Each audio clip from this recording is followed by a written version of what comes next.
Hey everyone, I just want to do a quick video on my famous macaroni and cheese. My girl Sandy always, every time I come to visit her, she comes to see me, she has me make it. So today, I am in St. Louis on my vacation, and I'm making macaroni and cheese. So let me show you a couple of things that we need, and she's over here co-signing. So anyways. Hi guys! Tonight, I'm making some fried pork chops, and I don't know if you can see the fried pork. I got some pork chops. I'm getting ready to season them. I let them marinate for a little bit. I'm going to fry those this evening. And then I'm going to make a macaroni and cheese recipe that my grandmother showed me how to make when she was still here.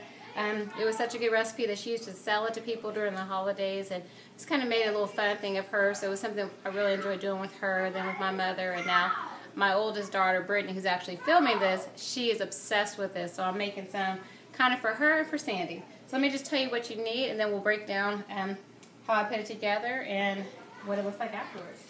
So some of the main ingredients you need is, for a pan this size, I'm going to use 2 boxes of the Barilla Elbows noodles. They're about a pound each.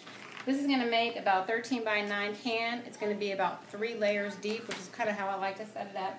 I also use butter. I just got the ones over at Schnucks, the unsalted, because I'm going to put my own seasoning in it. I don't really want to buy it already seasoned because then it becomes a little bit too salty, or it dries it out a little bit more. The other ingredient I use is Carnation evaporated milk. Use the vitamin D. For a portion this size, I'm going to need about 2 cans and maybe some water just in case it's not, because you want it to be enough liquid that your noodles are soaked and you can see the liquid on the side. We're also going to use 3 whole eggs. And I think one of the things that a lot of people do when they make mac and cheese, people do it different ways. I've made it with Velveeta, with cheese soup. The way I like to make mine is I use Kraft cheddar cheese and I slice it. Because when you buy the cheese that is already packaged and already pre-sliced, it kind of dries it out, in my opinion. When I cook it, it kind of dries it because the moisture in the milk and the dairy of this cheese will kind of go all through the dish and make it consistent. That's why I use that. And what I do is I usually buy 1 big thing of mozzarella cherry, but I couldn't find that today. So these are 2 8-ounces. You got 16 ounces, which is like a Longhorn. I get Kraft because the generic doesn't taste as well to me. I also mix it up and I put a medium mixture in there and an extra sharp cheddar. And I grate all of these together, which I'm going to have Sandy do in a few minutes. That's her only skill I've taught her so far after 16 years of friendship. I'm going to have her grate these up, and then we just mix it together so we get even flavors of the cheese all throughout the dish. So I'm going to go ahead and get started on this, and I'll just keep adding to it and let you guys see. So now I'm going to prepare my mixture for my macaroni and cheese. And you kind of want the eggs not to be cold, because if you do that, when you try to mix it together, the yolk won't break. And then when you bake your macaroni and cheese, you'll have like cooked egg on it. The egg is pretty much, you fold it in so you can keep all the textures together. And just holds everything in place.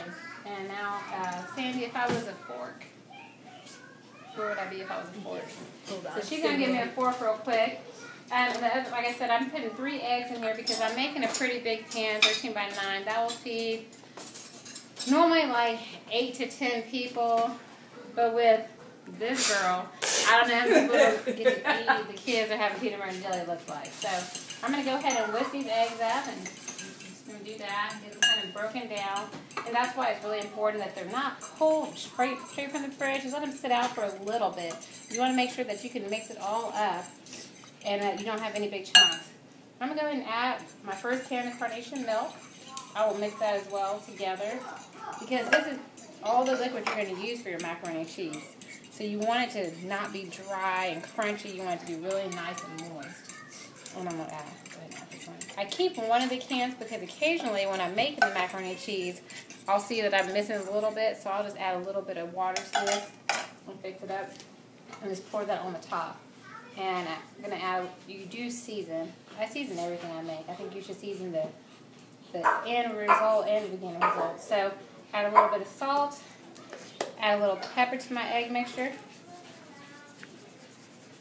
Alright, I'm going to kind of let this sit while my water is still boiling for my noodles. And eventually I'm going to get Sandy over here, because as you can see, the cheese has not been grated yet. So she needs to get on that. I'm going to get this set up for her so she can get on in here while I continue to work on the pork chops. Alright, so since Sandy chose not to grate the cheese, her one talent that she has that I taught her.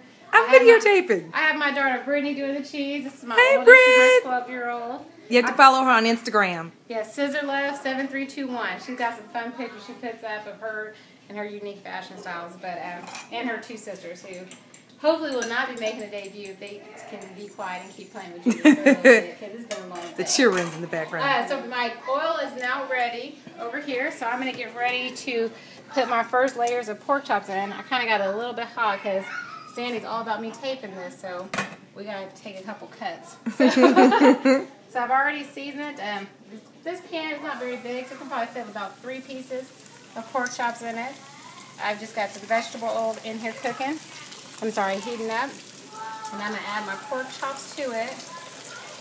It's cooking pretty fast, so I'm going to make sure. It's harder to cook on somebody else's stove than it is yours, so you get used to a different temperature. My stove is fine.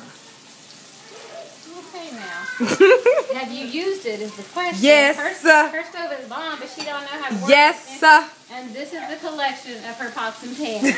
That's So, not it, man. As you kind of see, I have done a cooking video on my channel as well. in one pan. It was one pan. It was one bowl, one pan, but whatever. One pillow. By myself. One bed.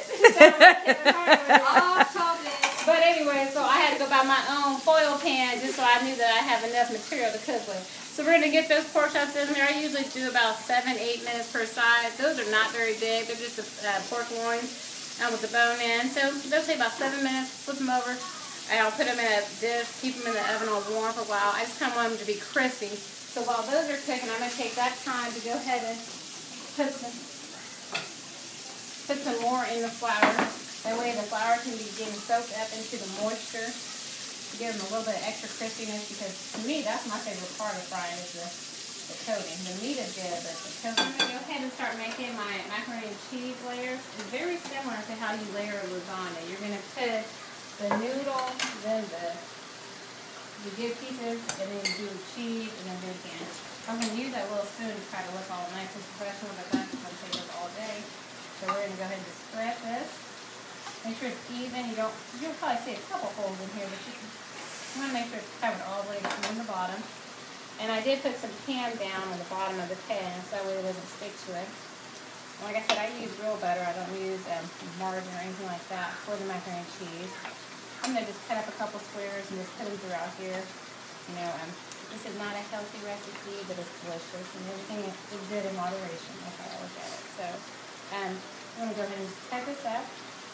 Add the layers to this. Make sure everything's good in there. And I'm also going to take my cheese. Like I said, I took the mild, sharp, and the medium. I mix it all together. And I'm just going to add the cheese to it. And it's kind of a little bit softer because it's kind of hot. You know, it's 100 degrees out here, so everything's getting warm quick. I'm just going to go ahead and add a good generous amount of cheese all over, because that's the heart of the dish is mac and cheese, so you're going to have good cheese flavor into it. And then from there, I'm going to go ahead and just keep adding to it. One thing that I've been doing recently that seems to be really good is I add just a little bit more butter. And instead of using the 5 I did this time, I'm just going to cut up 2 halves, spread it in here. I'm going to give just a little bit of more of that creaminess that we're looking for in macaroni and cheese. I've got some pork chops still frying right now. And, you know, noodles are one of those things that aren't very expensive. I hate to waste them, but it looks like today, using that box and a half, I'm going to have some left over. But it's better to have more than not have enough. I know you've seen a couple of those fall, but that's just what happens sometimes. Especially when you want this really hot spoon. But I'm going to go ahead and add that layer. Almost finished putting all this together. And where I can see, I don't know if you can see, I can see where my butter was before. So when I add, I'm not adding on top of that. That's fine. That's just, I'm one of those cooks. I have 3 kids and my phone's always ringing. I have a busy life, so I like to set the timer. That way I can kind of have a good idea of how long something's going to cook. there's a lot of those good cooks out there who just know that I'm doing way too many things. In between doing this, I got kids running here asking for snacks and when is dinner gonna be ready. So just for my sanity, I try to keep the timer going. So I'm gonna go ahead and keep adding this on here. And like I said, today I ended up only using about 3.5 packs of cheese, which seems to be the right amount of portion of it. You can have to use your fingers. You can't just use utensils for this. I mean, you're not going to be able to get packed in there good if you're using utensils. Let me go over here and flip my pork chops over. Like I said, it's a little bit. I set that at 350 temperature. I'm going to cook that out. And it will cook for about 45 minutes or until it's nice and brown on the bottom. I put the butter on top because that butter is going to give it a really nice caramelized look. It's just going to make it look good and taste good. Let me grab it. What are you looking for? I'm looking for another fork. Girl, how many forks you need? I need a lot. She done used 2 of my forks already. I guess there's a quota in this. Oh, there it is. Do you want me to put this one back in the dishwasher? Yeah, we're going to have to. There's just the 2 of us in this house and a dog. Alright, so another thing you do is with the macaroni and cheese, once you've already put your layers, I'm going to put holes in here because I want this good juice to go all the way through. So I'm just going to start filling the holes. Once it fills all the way up, I go to the next hole. Next hole. Sometimes it pours out a little fast. That's fine because it's going to go all over. I'm going to see. And if you look from the side, you can kind of see how it's getting all moist all over. But I still have a lot of juice left. And I still want my top to be done. If not, it's going to fry and get crispy. So I'm just going to add it all throughout here on the layers. And for once, I'm not going to have to use that water I talked about earlier. So I got a good mix right here. Everything's wet. Everything's moist. Nice coating to the top. You want it to the top of where your cheese is so your noodles don't burn. Alright, so since I have a little bit of cheese left, I'm going to go ahead and add that. I'm going to go ahead and put this in the oven for those 45 minutes. Done. I'm finishing that. I'm getting ready to take my macaroni and cheese out. This is a little bit hotter today. It didn't take as long. Ooh. So here it is. So good. That's why you add that extra butter because it gives it the kind of brown on the top. Oh my gosh. It gives it a nice cover and you can kind of see the butter melting. I took it out at about 40 minutes because it was already, the oven was hot, so I got it preheated and it got a lot going on. It's 102 degrees. So it didn't take as long, kept it in for 40 minutes.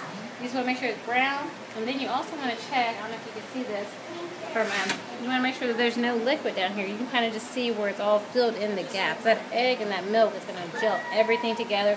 And it's going to cook in its own juice probably for the next 5 minutes. So I got the pork chops ready. I got the macaroni and cheese. Hold on, let me show you something real quick. This looks so good. Say it, quit drooling. Since we did not get a dessert, Sandy is claiming this is our vegetable of the day because we don't have It's green. One side dish, so it's a green chocolate. So we're going to super healthy today. Super healthy. Fried pork chop, mac and cheese. There's our starch. There's our protein. And that ice cream, mint chocolate chip green. That was our vegetable. All right, so I'm going to cool this off and so we can get to eating. Bon appetit. Bon appetit.